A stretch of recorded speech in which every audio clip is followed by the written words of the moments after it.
ओम नमो भगवते वासुदेवाय नमः। प्रिय भक्तजनों, आज हम कार्तिक सन्नान की कथा का श्रवण करेंगे और साथ ही यह भी बताएंगे कि श्री कृष्ण जी भगवान को कार्तिक का महीना इतना प्रिय क्यों है। कार्तिक मास सबसे शुभ महीना है और श्री कृष्ण जी को सबसे अधिक प्रिय है। इसका वर्णन भक्ति विलास में भी किया गया है। न कार्तिक समो मासो न कृतेन समम युगम न वेद सदर्शम न तीर्थ गंगाए समम। कार्तिक परवरो मासो वैष्णव वनम प्रिय सदा। कार्तिकम सकलम यस्तु भक्तया सेवते वैष्णव। कार्तिक के बराबर कोई दूसरा महीना नहीं है और सत्य युग के बराबर कोई युग नहीं, वेदों के बराबर कोई शास्त्र नहीं, गंगा के बराबर कोई तीर्थ नहीं। कार्तिक सभी महीनों में प्रमुख है, इसीलिए तो वह कृष्ण जी को प्रिय है और उनके भक्तों को भी प्रिय है। इस महीने में परम भगवान की बड़ी भक्ति के साथ सेवा करते हैं और जो कार्तिक का महीना है वह 17 अक्टूबर से शुरू हो चुका है, इसीलिए इसे कार्तिक दामोदर मास भी कहा जाता है। दामा का अर्थ है रस्सी और उद्दार का अर्थ है पेट। इस महीने को दामोदर मास के नाम से भी जाना जाता है क्योंकि कार्तिक महीने में दिवाली के दिन नन्हे कृष्ण अपने सबसे प्यारी लीला दामोदर की लीला की थी। एक खूबसूरत सुबह माता यशोदा दूध मथ रही थी, गा रही थी और कृष्ण की लीलाओं को याद कर रही थी और नन्हा कृष्ण उनके सामने प्रकट हुआ। वह भूखा था और अपनी माँ के प्यार को बढ़ाने के लिए वह चाहता था कि उसकी माँ यशोदा मथना बंद करे और पहले उसे अपना दूध पिलाए। माँ यशोदा ने प्यार से कृष्ण को अपनी गोद में लिया और उन्हें अपना दूध पिलाना शुरू कर दिया। वह इस पल का आनंद ही ले रही थी और नन्हे कृष्ण के सुंदर चेहरे को देख रही थी। अचानक चूल्हे पे रखा हुआ दूध उबलने लगा। दूध को उबलने और फैलने से रोकने के लिए माता यशोदा ने तुरंत कृष्ण को एक तरफ बैठा दिया और चूल्हे के पास चली गई। उस समय कृष्ण बहुत क्रोधित हो गए और उनके चेहरा गुस्से से लाल हो गया। माता यशोदा को अपना गुस्सा दिखाने के लिए उन्होंने मक्खन की मटकी फोड़ दी, जिसमें से मक्खन निकला और खाने लगा। इस बीच माता यशोदा वापस लौटी और उन्होंने एक टूटी हुई मटकी देखी। उन्हें कृष्ण आसपास नहीं मिले, इसीलिए उन्होंने निष्कर्ष निकाला कि कृष्ण ने ही ऐसा किया है। उन्होंने कृष्ण को इधर उधर ढूंढना शुरू कर दिया। उन्होंने कृष्ण जी को छत पर बंदरों को माखन खिलाते हुए पाया। उन्होंने कृष्ण को दंड देने के लिए अपने उस एक हाथ में छड़ी ली। उन्हें चुपचाप उसे पकड़ने की कोशिश की, लेकिन कृष्ण जी ने उनकी उपस्थिति को भांप लिया था। वह दौड़ने लगा, भागने लगा। माँ यशोदा ने उनका पीछा किया, लेकिन नन्हा कृष्ण जी तेजी से भाग रहा था। किसी तरह उन्होंने उसे पकड़ लिया। उनके द्वारा पकड़े जाने के बाद नन्हा कृष्ण रोने लगा। उसने अपने कमल के हाथ को अपनी आँखों में भर लिया और वह डर गया और अपना प्यारा चेहरा दिखाकर माँ यशोदा के गुस्से को शांत करने की कोशिश करने लगा। लेकिन माँ यशोदा उसे दंड देना चाहती थी, इसीलिए उन्होंने अपनी छड़ी फेंक दी और उसे रस्सियों से बांधने के बारे में सोचा। उसके हाथ बांधना असंभव थे, इसीलिए उसने उसे ओखली से बांधने की कोशिश की। भगवान के सर्वोच्च व्यक्तित्व को बांधना असंभव है और यही कारण है कि कृष्ण जी को बांधने में कठिनाई का सामना कर रही थी। दूसरी ओर अपनी माँ को संघर्ष करता देख कृष्ण उनके साथ बंधन में बंधने के लिए सहमत हो गए। उन्हें बांधने के बाद माँ यशोदा ने खुद को गृहस्थी के कामों में व्यस्त कर लिया। उसके बाद कृष्ण ने अपने आसपास 2 पेड़ खड़े देखे, जिन्हें अर्जुन वृक्ष के नाम से जाना जाता है। कृष्ण जी को लगा कि माँ यशोदा ने उनके साथ गलत किया, जबकि उन्होंने कोई गलती ही नहीं की। तब भी उन्होंने माँ यशोदा को उन्हें प्रातः दूध पिलाया, बिना छोड़ने का दोषी ठहराया और इसके परिणाम स्वरूप उन्होंने मटकी फोड़ दी, सारा माखन बंदरों को दान में दे दिया।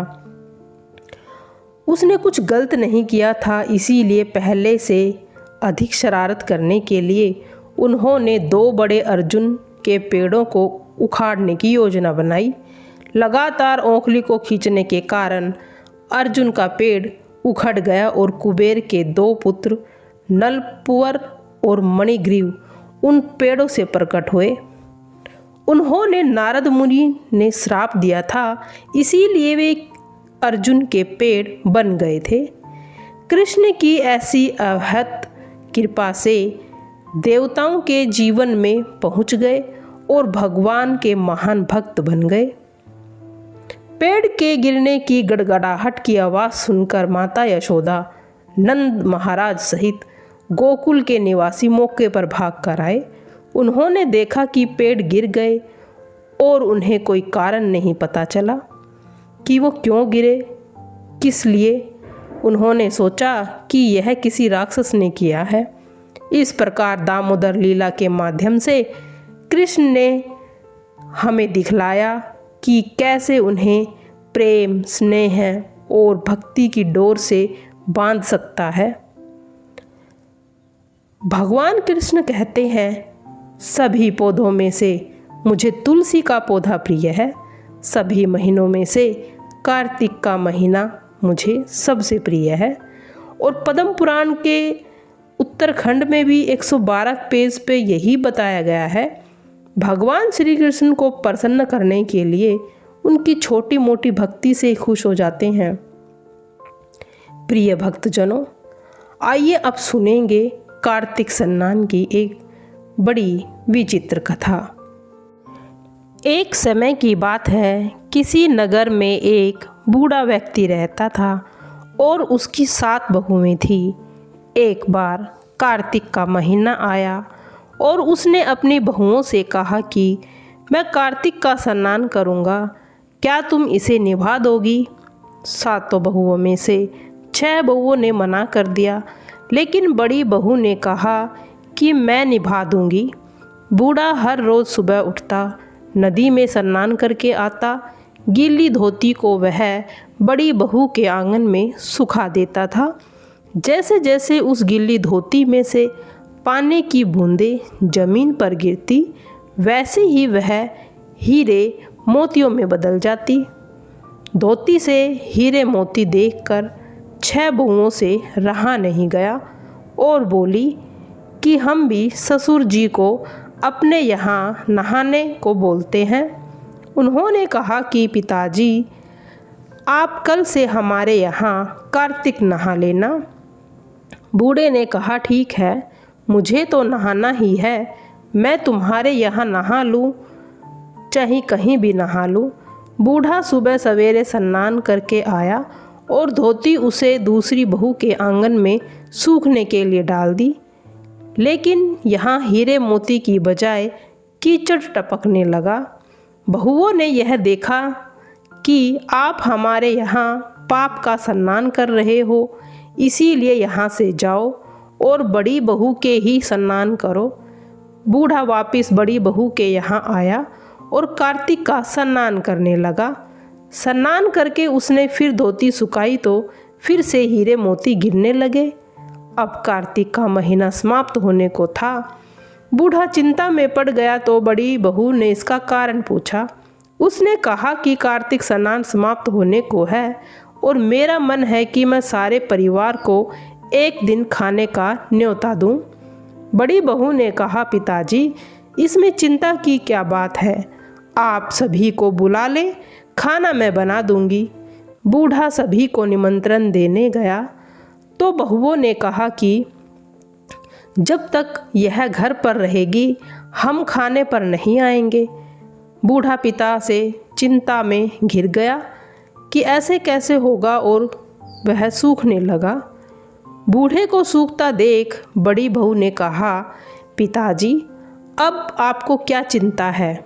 बूढ़े ने बाकी 6 बहुओं वाली बात बड़ी बहू को बता दी, जिसे सुनकर वह बोली कि पिताजी ठीक है, मैं खाना बनाकर रख जाऊंगी।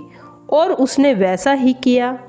खाना बनाकर रख दिया और अपने लिए 4 रोटी लेकर खेत में चली गई।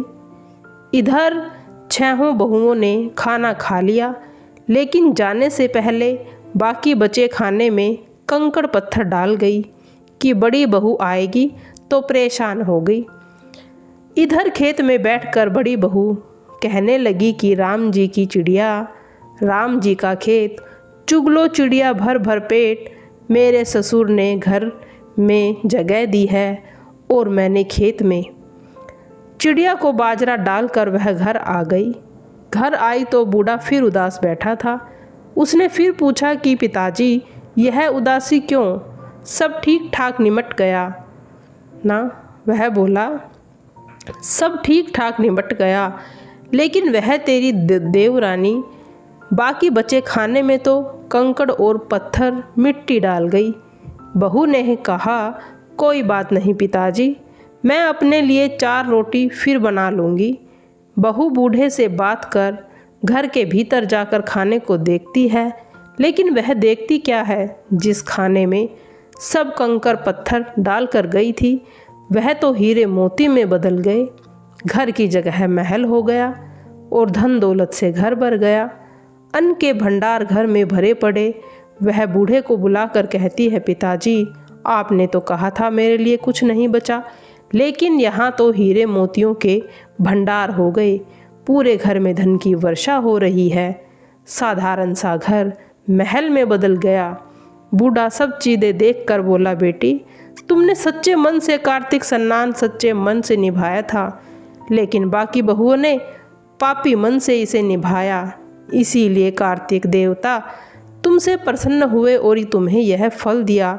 हे कार्तिक देवता, जैसे आपने बड़ी बहू की सुनी वैसे ही सभी की सुनना।